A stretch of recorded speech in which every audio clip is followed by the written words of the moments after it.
Imagine a place where the footsteps of kings lie hidden beneath the damp grass, where the wind whispers stories from 1,000 years ago. This is no fairy tale. This is King's Somborn, a small village that holds royal secrets, forgotten dramas, and tales more remarkable than any historical film. Stay a while and I'll show you its most extraordinary places.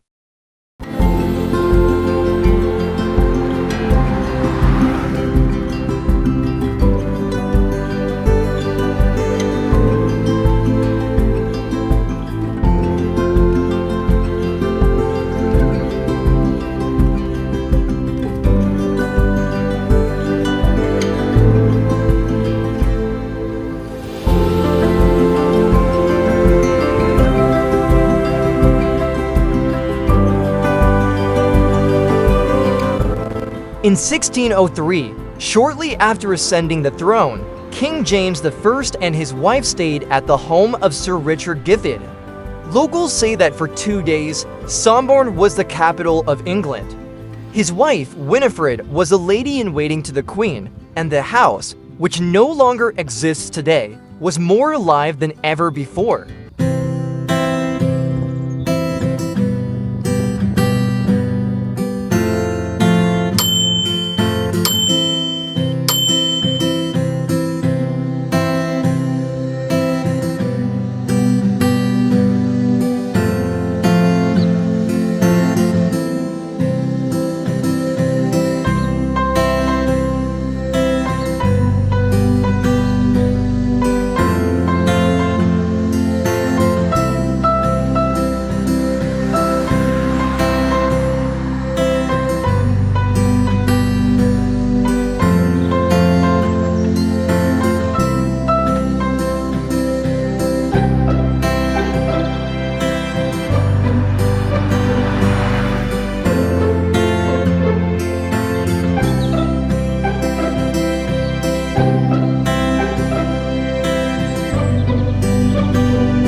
But the spirit of this village is not hidden in palaces, it lives here, in the stones of the church. 13th century walls that have witnessed the births and farewells of generations. Inside, the church in King's Somborn captivates with simplicity and history. Stone pillars support arched ceilings, while stained glass casts a gentle glow. At the center stands an old font, surrounded by pews steeped in centuries of prayer.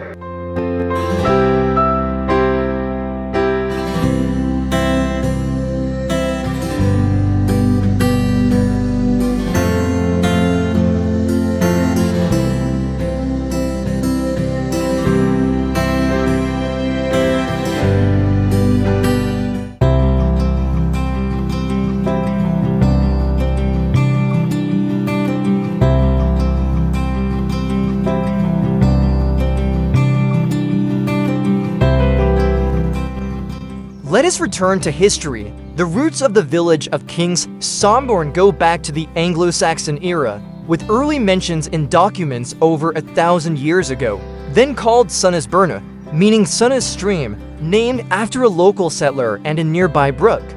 As the land later passed into royal hands, the name became King's Somborn, a lasting reminder of the village's historic ties to the crown.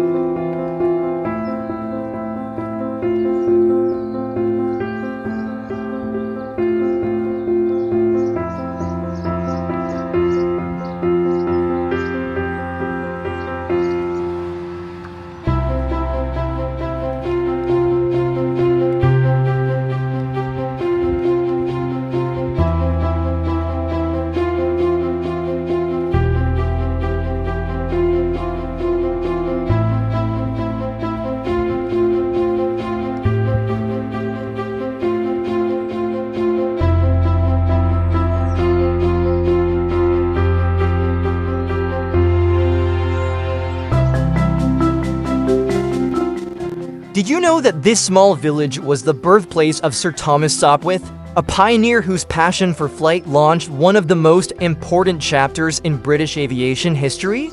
His skyward achievements stand in quiet contrast to the path of another local figure, John Kneller, a veteran of the Crimean War, who in his old age walked the same village lanes once trodden by kings and commoners alike, carrying within him the memories of battles fought far from home.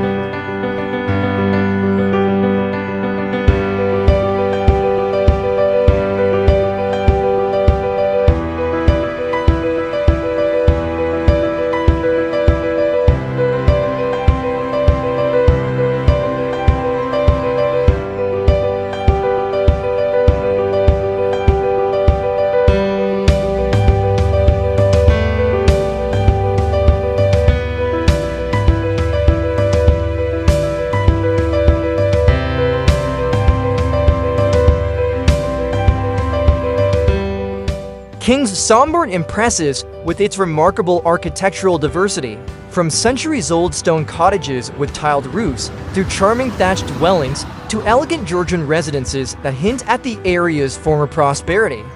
As you wander through the village's narrow lanes, you can almost feel the past beneath your feet, each facade telling a different story, from medieval times to the modern era.